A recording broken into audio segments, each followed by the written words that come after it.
Hey guys, welcome back to my YouTube channel. If you're new here, my name's Annie. So I'm finally gonna show you how I make my Bran Muffins. First ingredient, all bran by Kellogg's. So this is something that you definitely will need. But again, all of the ingredients are listed in the description box down below. So let's just jump right into this. First things first, you're gonna need 2 ripe bananas. Why they're ripe is because they're gonna give the most sweetness. Then 2 big spoonfuls of coconut sugar, which is about 1/4 cup of coconut sugar you're gonna add to the wet ingredients. And then a big tablespoon of vanilla extract. This gives so much dimension and flavor to the muffins. And then you're just gonna start mushing that all together after you add 1 egg. I use organic pasteurized eggs, but it's all up to you. If you don't want to use an egg because you're dairy free, you can always use applesauce. So about 1/4 cup to 1/2 cup of applesauce instead, and that should be the right consistency. All right, next up, on to the dry ingredients in a separate bowl. We have 1 cup of regular gluten-free flour. And then you're gonna do equal parts, so another cup, but this time of almond flour, which gives kind of like a nuttiness flavor to the muffin.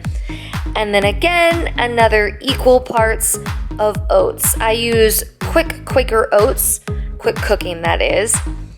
And then that is your dry ingredients. After adding the flour and the oats, you can add some coconut flakes if you like coconut flakes. I love them. They're so good. Again, gives great texture.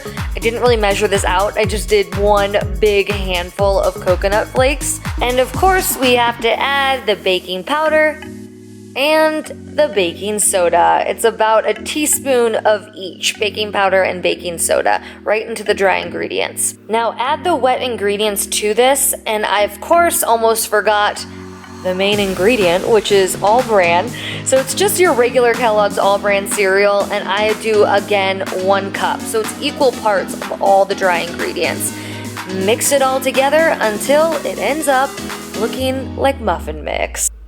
If you're feeling like the mix does need to be a little bit more wet, feel free to add a couple tablespoons of the milk of your choice. I love oat milk, so I actually behind the scenes had to add a few tablespoons to get the mixture a little bit more moist. So now that everything looks like this, mixed together, like muffin mix, we're going to take our little scooper and scoop them into the muffin tin.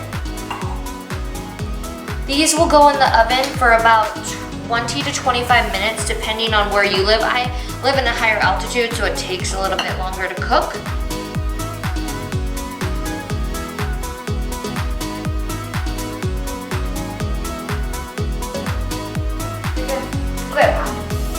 So the oven's on at 350. I'm gonna put these in the oven for about 20 to 25 minutes. And then I'll use a chopstick, or if you have a toothpick, that's great. And you'll just stick it in the center. If you pull it out and nothing comes off of it, then you're good to go. But if there's stuff on it, that means you need to put them in for a couple more minutes. 350, 20, 25 minutes, and we'll be good to go.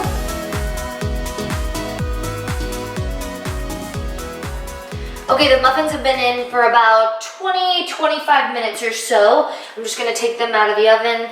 They look so good.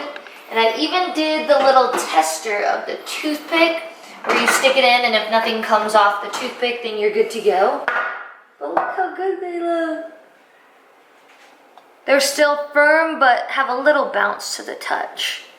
Big chunks of banana in there, bran. They're so good.